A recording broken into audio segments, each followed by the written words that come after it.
ఎంతటి బంధమో కన్న కలలన్నీ నెరవేర్చే తండ్రి వైతివో రెప్పచాటు కన్నీళ్ళే కష్టాలను మోసెరో తప్పులెన్ని ఉన్నాయో మన్నించి చేరదీయరో ఓర్వలేదు కలికాలం నాయి పయనం ఆపలేదు పలికిన నోరారా శరణం కాళ్ళు కాలిపోయినా సీమునెత్తురొచ్చినా సల్లసెమటలు బట్టి సొమ్మసిల్లినా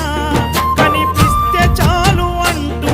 ఆకలిని మరిచిపోతూ అయ్యప్ప నిన్ను చూడంతే కడుపు నిండదు ఎంత దూరం